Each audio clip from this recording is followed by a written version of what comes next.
everyone and welcome back to another video. In this one, I'm going to be doing a best class setup as well as a weapon guide for the Cordite submachine gun here on Black Ops 4 after update 1.17. So that's the thing guys, if you actually did not know, yesterday the time me making this video, Black Ops 4 update 1.17 released, and I'm not gonna lie, update 1.17 was quite the massive update. In update 1.17 there were huge map changes as well as a new DLC pack alongside a brand new operation being Spectre Rising. So with that in mind, that's how come what I'm going to be doing in this video is a best class setup as well as a weapon guide for the Cordite submachine gun here in Black Ops 4. Now that's the thing, if you didn't already know, with update 1.17 the Cordite did end up getting a buff. So after using the newly buffed Cordite yesterday as well as today, I'm not gonna lie, the Cordite is an absolute monster of a submachine gun in the current state of Black Ops 4. Also guys, I have a couple things that I want to say before we get too far into this video, and that's first of all, for all my viewers as well as subscribers that are wondering, since update 1.17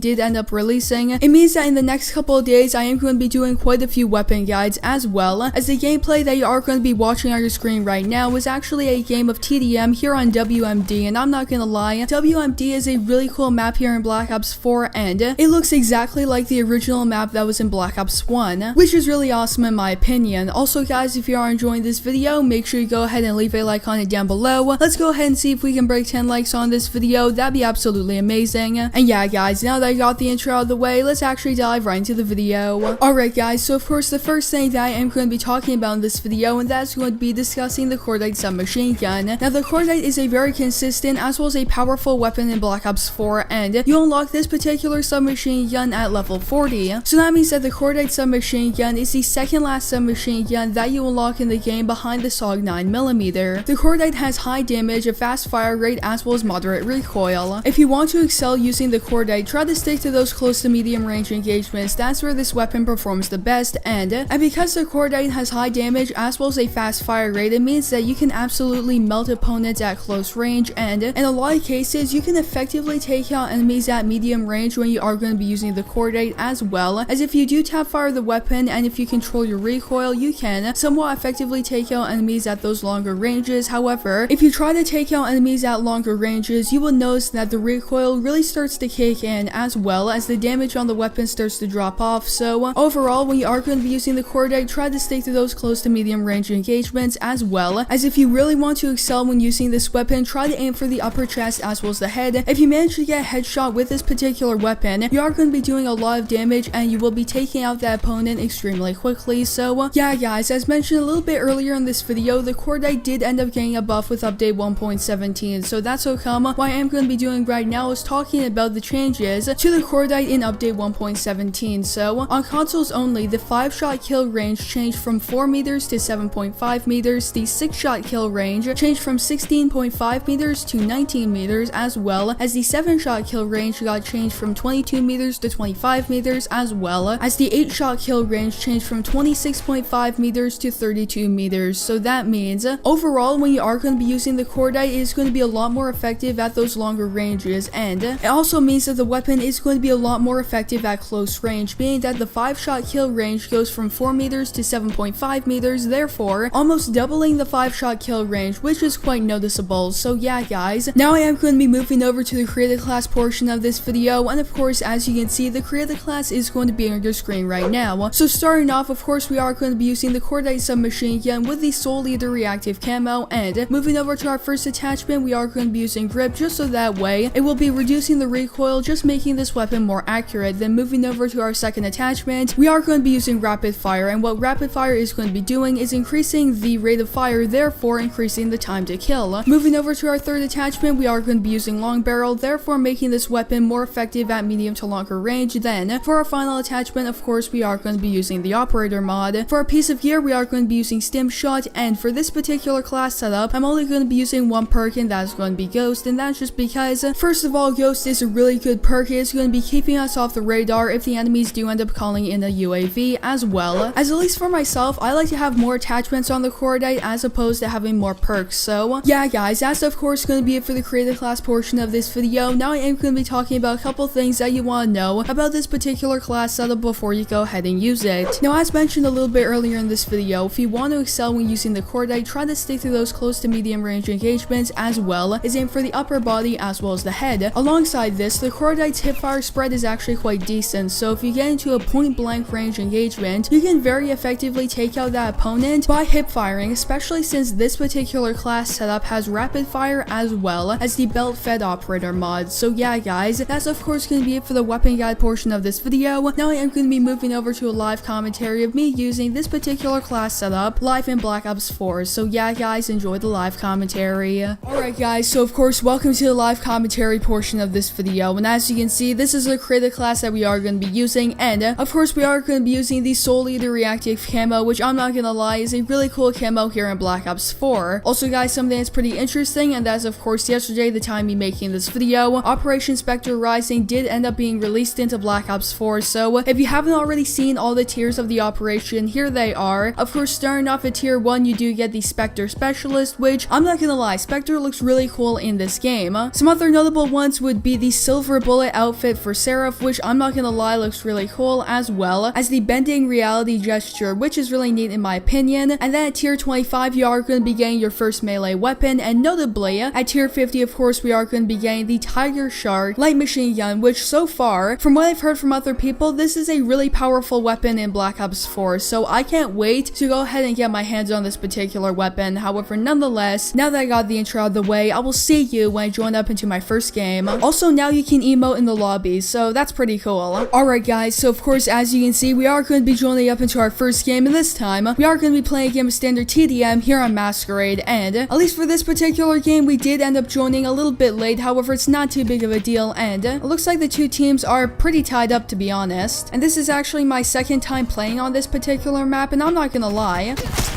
it's a really cool map. And there we go, of course, that's gonna be our first kill of the game, and that person was camping in the corner with the SWAT. Oh my goodness. Wait a second.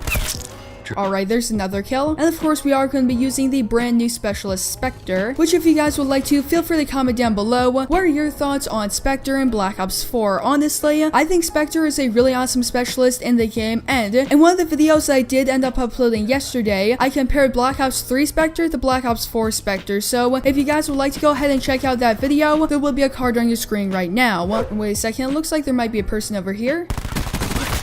And alright, there we go, that person was camping in the corner. Oh my goodness. And that was of course the same person I killed a little bit earlier in this video. And there we go, that's a nice double kill. And we did end up taking the lead. However, I'm not completely sure where the enemies are gonna be right now. It looks like there might be one over here. Alright, there's one. Wait a second. Alright, there's another kill. Not gonna lie, I fired off a lot of shots, but luckily enough we were able to take him out.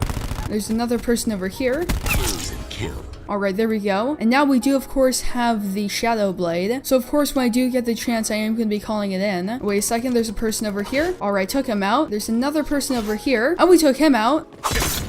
And another one, okay. And we died by a person that also had the Shadow Blade. Oh my goodness. I'm not gonna lie, that's pretty funny. However, nonetheless, let's go ahead and call in this UAV. So yeah, guys, that's of course gonna be our first game. And I'm going 24-7. Pretty decent game in my opinion. And that's of course gonna be our first game of the video. Alright guys, so as you can see, of course, we are going to be joining up into our second game. And this time, we are going to be playing a game of standard TDM here on WMD, which I'm not gonna lie, is a really awesome map here in Black Ops 4. And WMD was one of my favorite maps in Black Ops 1. Alright, there we go. That's of course gonna be our first kill of the game, and honestly, I think it is really cool how Treyarch has been remastering maps in this game. And as in previous Call of Duty games, how the remastered maps have worked is they took a map from a previous Call of Duty game and then they changed it and remade it and then put it in a DLC. However, in this particular game, they haven't been doing that. All they've been doing is taking the original map and then remastering it and making it look nice, and of course putting it in Black Ops 4, which I think is really awesome because it keeps the feel as well as it really stays true to the original map from the previous game. Alright guys, so that's where I'm going to be ending off this video. I hope you enjoyed it, and if you did, don't forget to leave a like on it down below, as well as make sure to subscribe and turn on post notifications so that you guys will not miss a new upload from me. Again guys, this was the creative class that I used for this video. So yeah, that's of course going to be it for this video. I hope to see you in the next one.